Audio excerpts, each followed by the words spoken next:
OTAs get started this week. What should we be looking for? I'm going to break that down and a whole lot more today on Locked On Bills.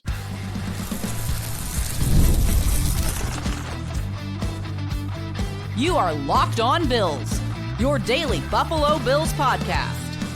Part of the Locked On Podcast Network, your team every day.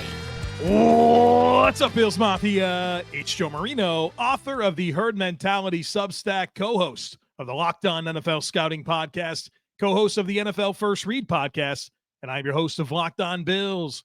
Want to thank you for making Locked On Bills your first listen every day, and a big welcome and shout out to our everydayers. You know who you are. Those of you who never miss a single episode, I appreciate you all being here very, very much. I'd also like to invite you to subscribe or follow for free on YouTube or wherever you listen to podcasts. We're part of the Locked On Podcast Network, your team every day. Today's episode is brought to you by FanDuel. Right now, new customers can get $200 in bonus bets when your first $5 bet wins.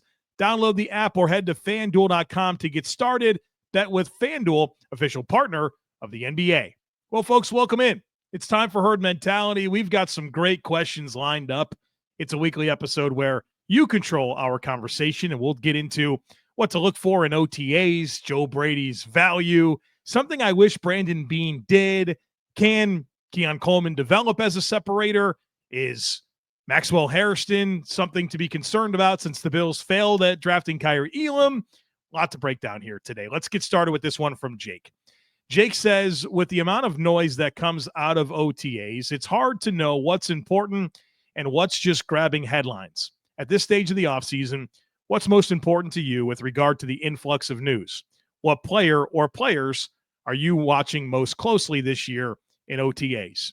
It's a great question and a great time for the question because OTAs begin on May 27th. And for the next 3 weeks, we will have Bills OTAs, and usually one of those practices per week has media availability where we'll get some press conferences, we'll get some ideas as to what's going on.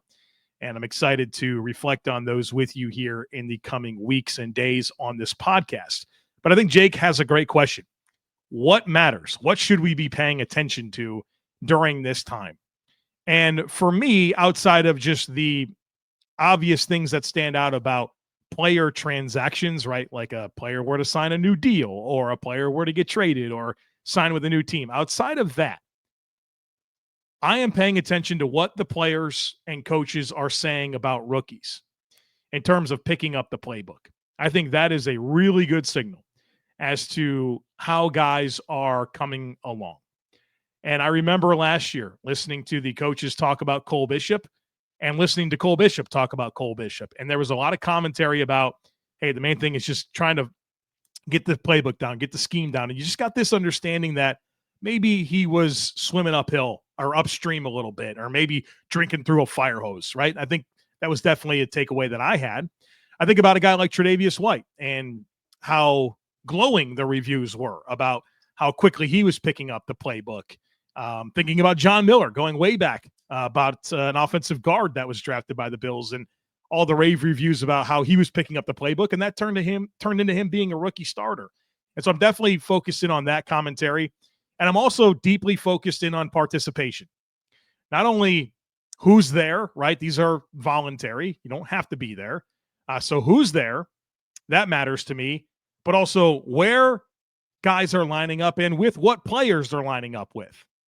That matters a lot to me. You know, if you're seeing certain guys getting a lot of first-team reps or going up against high-profile players, you're getting an idea that they're getting a lot of high-leverage opportunities to be a first-team player or a second-team player. So I'm definitely focused in on that. But participation in general, if guys aren't there, that concerns me. And I know that everyone wants to make light of guys' participation at a voluntary workout. Well, reps either matter or they don't. It's that simple. They either matter or they don't. Don't tell me out of one side of your mouth how important it is for guys to be practicing, gelling, and getting time together, learning the scheme, learning the playbook, and then out of the other side of your mouth, diminish someone being hurt and not able to participate or not being present. It matters, especially for young players. Reps either matter or they don't. And so you'll see all kinds of spins on this but they either matter or they don't. And to me, and to really, I think anyone who's being intellectually honest, they matter. And so if you have somebody that's not around, whether it's a contract dispute or some other circumstance that's preventing them from being there, that's not helping their cause. That's not helping the team. If a guy's injured, and we're going to get a lot of good injury information, and I plan to talk to Dr. Kyle Trimble later this week about injuries where you're going to get your first opportunity to know, who's off to the side, what guys are working through. We're going to get a great understanding of where this team is from a health standpoint very quickly here this week when we get those reports out of OTAs. So I'm dialed in heavily on participation. Who's there? Who's not there? If they're there, who they're lining up with, who they're lining up against, what injuries this team is dealing with. Reps either matter or they don't, and they do matter. So don't try to convince yourself that it's okay that a guy's not participating. It's not helpful. It's not. Players that I'm looking forward to getting some information on, of course, the rookies. I'm deeply dialed in on rookies, right? We have the most to learn about them. I think of the rookie class, I'm very intrigued to learn about Deion Walker. Brandon Beane said that they plan to take things slow with him throughout the spring so he could be full go for summer, which is training camp. What does that actually look like? Is he actually going full, right? Is he ahead of schedule with whatever the deal is with his back? So I'm focused in on all the rookies, but in particular, Deion Walker, due to the injury and what Brandon Beane said about it. A lot of second-year players, Keon Coleman, Cole Bishop, Dwayne Carter, dialed in on those guys as day 2 picks from last year that this team needs to take a step. In particular, I mean, really, Cole Bishop is a guy that we need to see step into that starting safety role and provide an impact. Dalton Kincaid, of course, I'm dialed in there. I'm very curious to hear what he has to say, what the commentary is around him. Play strength, right? All the things that we're looking for out of Dalton Kincaid. Offensive line depth is very fascinating to me. I think it's one of the least discussed things that I think deserves more attention. It's this group of guys behind the starting 5: Cedric Van Pran-Granger, Alec Anderson, Tylen Grable, Ryan Vandemark, Chase Lunt. That group is very interesting to me. And then, of course, the new guys: Josh Palmer, Joey Bosa, Larry Ogunjobi, Michael Hoyt, Derek Forrest. That's where a lot of my focus is going to be here in the coming weeks as we get reports out of OTAs. Next one here comes from Derek, who says, my question is, how important is Joe Brady to the success of Josh Allen, the offense, and by extension, the Buffalo Bills? I'm not going to say it's been meteoric, but it has, without question, been significant since he took over. I think Josh is different. Some of that is from his own maturity. Some of that is probably from the system and mentality. If we do what we're supposed to do this year and win the Super Bowl, I'm willing to bet the house that Joe Brady is gone. Even if we have a repeat of last year or even the divisional round, I think it would stand to reason that Joe Brady has eyes elsewhere, which then calls into question how much of an impact does it have on Josh, the Bills? Do we regress? Do we pick up where we left off? Or do we propel forward? I'm actually extremely curious to hear what others, but most particularly you, have to say on this matter. And a follow-up question would be, if you look at Kansas City, they've been able to keep Steve Spagnuolo. What would it take to keep an elite coordinator and retain them to have a similar effect in Buffalo? Well, let's start with that piece. Steve Spagnuolo, the reason he is a legendary defensive coordinator with the Kansas City Chiefs, and prior to that, had a big run with the Giants, is he was a head coach and he failed. He was 10-38 in 3 years as the head coach of the Rams. And I think his last year they were like 2-14. So been there, done that. It's probably the thing with Spags, where you just look at some coaches and through experience, it becomes clear that they're best as a defensive coordinator, as an offensive coordinator. And now that he's 65 years old, probably unlikely that next opportunity to be a head coach is coming for Spags. So I think you got to find somebody like that where they've proven themselves to not be a great head coach, but can run high-level offenses or defenses, and then they have some age on them and they don't go anywhere. That's kind of your path, I think, and the path that Spags has taken in Kansas City. Joe Brady is important. All right, let's start there. I think he is very important. I think it is also important to acknowledge that Josh Allen transcends scheme. I remember when Brian Daboll was kind of coming up through the ranks, and you kind of felt like he was going to be a head coach at some point, and there was a lot of panic over that. And I had a lot of messages that I shared about how, Josh Allen plays above X's and O's. He transcends scheme. And while it's never great to have a change with coordinator, it's not helpful usually. It can be, obviously. Joe Brady, hello, that happened. I think that's just normal, right? Coordinators switch around all the time. It's a normal part of life in the NFL. And so I think you kind of accept it for what it is. I do think that Joe Brady has helped bring out the best in Josh Allen, but I also think there's other things that matter here where the run game, the emergence of the run game has been huge, and Josh Allen taking care of the football. And of course, Joe Brady does get credit for that, but I think there's also a timing element that we need to factor into this Josh Allen playing smarter equation. I think he had to go through what he went through to get to this point. He loved Ken Dorsey, right? He wanted that guy to be his offensive coordinator. And then, he gets fired halfway through his second season, probably a wake-up call. Remember that Jets game week 1 in 2023 where Aaron Rodgers gets hurt and Josh Allen played one of the worst games of his career? That wasn't that long ago. I think he needed to go through this stuff for him to be able to mature, right? It's part of his maturation process as a quarterback.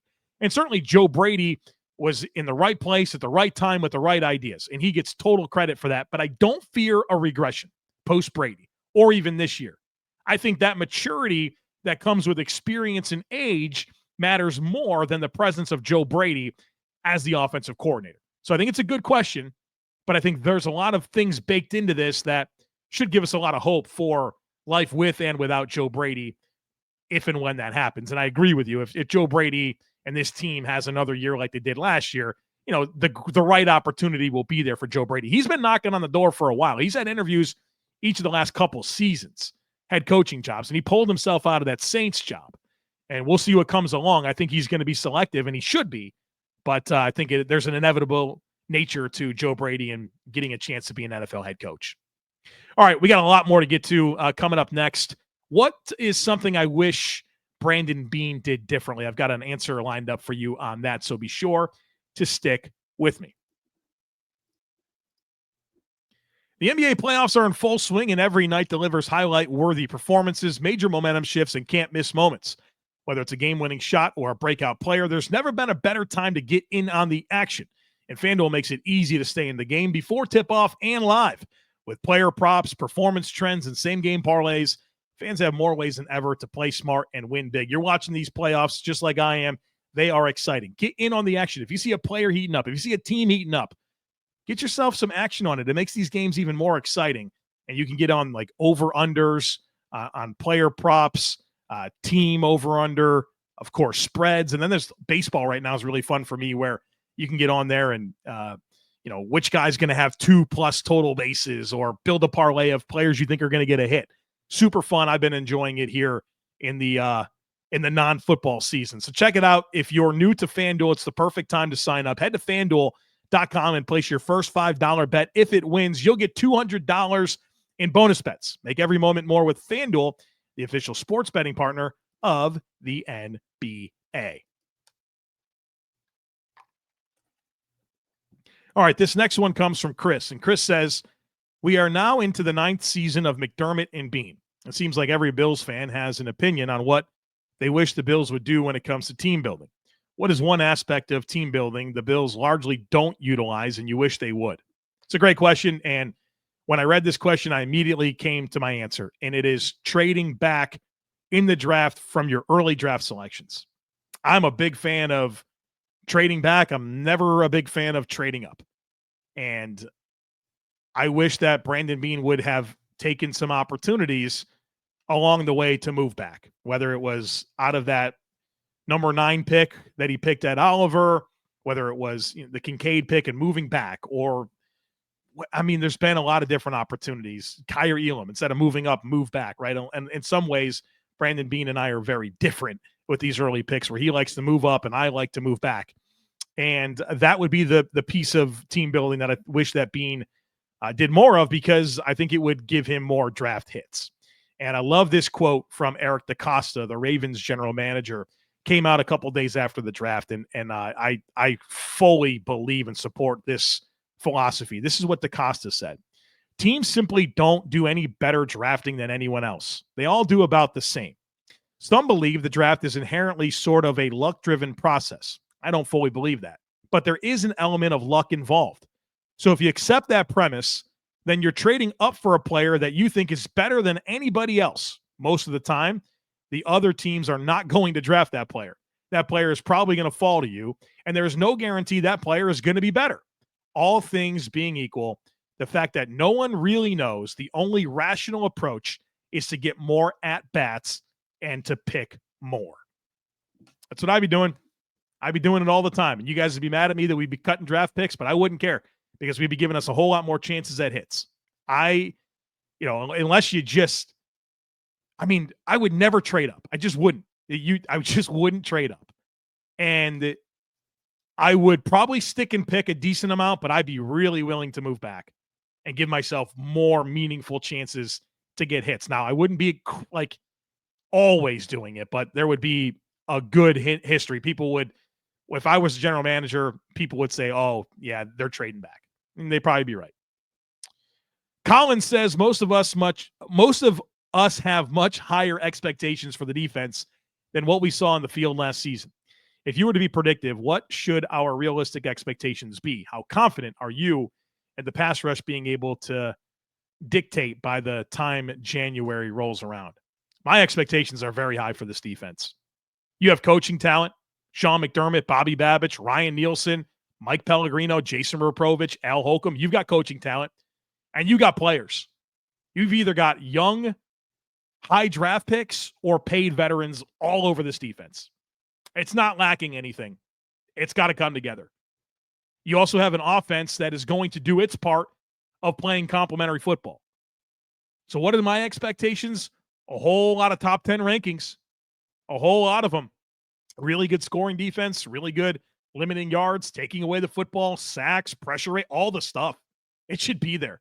This should be a top 10 defense comfortably. And most importantly, showing up against the Kansas City Chiefs in the playoffs and allowing Josh Allen to get past them for the first time in his career.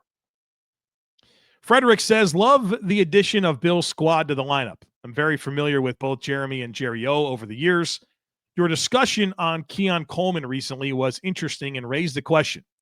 It has been well documented and much talked about Coleman's separation ability or lack thereof.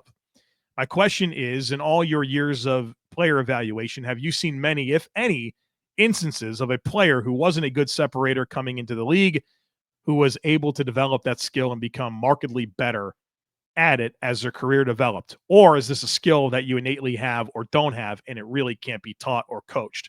Curious on this in regards to Keon. It's a great question. I did think of 4 examples, and look, it was more off the top of my head. I'm sure I could come up with more, but if this could be encouraging for you, I think Mike Evans is a great example of a guy that was not a great separator in college and grew tremendously in the NFL. I mean, obviously, this guy's had a historical career to this point. And you would not watch him at Texas A&M and think, oh, man, space creator. You just wouldn't. Kelvin Benjamin, I'll invoke that name. And obviously, Kelvin Benjamin's career doesn't have a great story to tell. He tore his ACL after his rookie season, and he was never really the same. And I think that's pretty clear. There was some commitment issues as well to becoming a pro. But I thought you saw early on in his career a lot of growth compared to what you saw from him at Florida State. I would say Jamar Chase with the Bengals. Jamar Chase in college was just a guy that beat up on people, was just out-physicaled everybody. And then he'd get the ball and nobody could tackle him, and he'd run everyone over. Or Joe Burrow would throw him the ball in college, and it didn't matter if he was covered. He was going to make a play on the ball. And I think that has become consistent in the NFL, but there's been a lot more route running and separation skills from Jamar Chase. And another great example is Nico Collins with the Houston Texans. You know, if Nico Collins was regarded like he is in the NFL right now, there's no way he falls to, what is he, like a 3rd round pick, 4th round pick, something like that. Collins is a guy that really has grown as a separator, in particular vertically down the field with how he runs those routes. So there's definitely examples. It's not an impossible thing, but it's something Keon's going to have to grow with. And you know, he's very young. And He seems to be very hardworking, and that's a good combination for unlocking your ceiling. Daniel asks, why would someone like Dalton Kincaid decide to become a tight end instead of a receiver? He has a similar size to DK Metcalf and would have a much higher earning potential there. Wouldn't be critiqued for lack of blocking either. Well, Dalton Kincaid is 6'4", 246. That's what he weighed at the NFL Scouting Combine. Let's say that he didn't train in such a way that's going to keep his body weight, above 240 pounds. And, he was more whatever his natural size would be. And you might think that's around 220 pounds. Dalton Kincaid at 6'4", 220 is probably not explosive enough at that size to move the needle, right? Like if you're playing wide receiver at 6'4", 220, and let's say Dalton Kincaid would run a 4.6, maybe better, maybe a 4.55, I don't know, something like that. I don't think he'd be super explosive, but the reality is as a wide receiver, you are facing cornerbacks. As a tight end, you are facing safeties and linebackers. And so by playing tight end or really flexed into the slot a lot, you're getting yourself in much more favorable matchup opportunities where I just don't think Dalton Kincaid as a receiver, even if he was 20, 25 pounds less, he would have the type of explosiveness that would make a difference. At tight end, he does. So that would be the first thing I would evoke. Secondly, let's be careful about bringing in DK Metcalf to this conversation. That's a freak. He's at the combine, he's 6'4", 228 pounds. Ran 4.33 with a 40-inch vert and an 11'2" broad jump. 94th percentile tests or better for a receiver. So DK Metcalf at 6'4", we'll call it 230, is an insane, absolutely insane athlete. That's not what Dalton Kincaid would not be that at 230 pounds.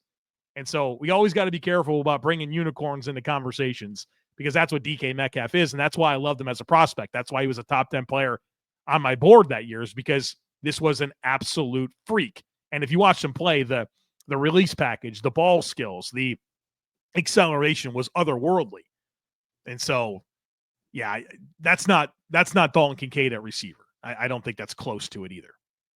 All right, coming up next, is Kaiir Elam a cautionary tale for Maxwell Hairston? We'll explore that and more, so be sure to stick with me.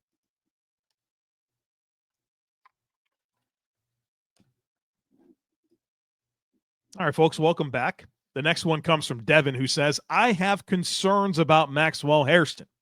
It's not so much style of play, but the chance of history repeating itself. We saw the Bills draft Kaiir Elam 4 years ago, and he's no longer a Bill, but we drafted the same position on day 3, and now he's a stud. Is it just me, or do you have these concerns with Hairston, or do you agree, and to what extent? I don't agree at all, and I don't think it's fair at all to make Maxwell Hairston pay for the sins of Kaiir Elam. I don't think that's fair at all. They're two uniquely different human beings. History can repeat itself. It could be another Trey White, right? Just as well as it could be another Kaiir Elam. So I just don't think that's good process to say, well, the Bills drafted Kaiir Elam, a corner, 4 years ago, and now they drafted another corner. And because of that, this corner might not work out. I don't know. I mean, I'm concerned about every draft pick panning out, but I don't think that's a defendable process. And I don't think it's fair to Hairston. And I think if you look at the Bills' resume of drafting corners, boy, they're actually pretty good at it. So under McDermott / Bean, Trey White, Taron Johnson, Saron Neal, that's a hit in the 5th round. Dane Jackson, that's a major hit in the 7th round. Rashad Wildgoose, probably the worst one. Kaiir Elam, of course, a whiff. Christian Benford's an unbelievable selection, and Alex Austin looks pretty good too. Not for the Bills, but for another team. So I would say the Bills' history of drafting corners in general is pretty strong, which if you want to focus on the one big whiff, okay, but I don't think that's really a true cautionary tale at all. Alex says, what specifically about the Bills causes a minimal offensive contribution from a fullback in Reggie Gilliam? Is it Gilliam's own shortcomings, an offensive scheme that doesn't value fullback contributions, or something else? With an offensive line like ours that has success running the ball with its running backs, I'd love to know why we don't get our own Juszczyk, Ingold, or Ham? Well, there's a lot to unpack here. I'll say, first of all, Reggie Gilliam plays a good amount. He's 15% of the snaps last season, which I think was probably, I bet you that's top 5 of tight ends in the league. So I think he is a heavily used tight end heavily used fullback relative to the league. Now, he's not Juszczyk. Juszczyk's 50%. Gilliam's 31%. But CJ Ham, the other name you invoked, was 23%. So he's not far off. And you have to remember, like, Gilliam's only value is as a blocker. He's not a threat as a receiver. He's not a threat as a ball carrier. So there's no real appeal to tap into those components of the position. He's only useful to block and play special teams. And he played 15% of the snaps last year, and they really crank him up later in the season. He was 12% or more of snaps in 9 of the last 10 games, including the playoffs. And in the playoffs, he was over 15% in all 3 games. So he's an identity piece for what this team wants to become late in the season, which is cold weather. We want to run the football, and we want to throw, big bodies at you. And Reggie Gilliam as a lead blocker helps in that capacity. But you're not going to give him the ball as a receiver or a runner. And it's just part of what the Bills have, and it's a lot more than most teams. I think a lot of teams don't even have a fullback. And the 3 teams you invoke, interestingly enough, the Vikings, the 49ers, and the Dolphins, those are all Shanahan offenses, right? Where I think the Bills are probably the highest usage of a fullback that's not a Shanahan offense. So hopefully that provides context and clarity on Reggie Gilliam's role. And remember, he's 100% of the snaps on special teams for the most part. And he provides a lot of value in that capacity as well. Avocado Hank says, what kind of opportunities does a player like Jackson Hawes open up in comparison to a Quentin Morris type player? Well, Quentin Morris, coming out of Bowling Green in college, was not known at all for his blocking. And if you don't believe me, here's Lance Zierlein of NFL.com. He writes scouting reports on all players. And the first 2 bullet points he has under weaknesses for Quentin Morris are doesn't have experience or technique blocking at the point of attack. And number 2, needs better aggression as a blocker, right? Quentin Morris was not known for his blocking acumen coming out of Bowling Green. What does everybody say about Jackson Hawes? Blocking. And, Quentin Morris certainly probably had a little bit more receiving upside, but not like he was lethal in that compartment.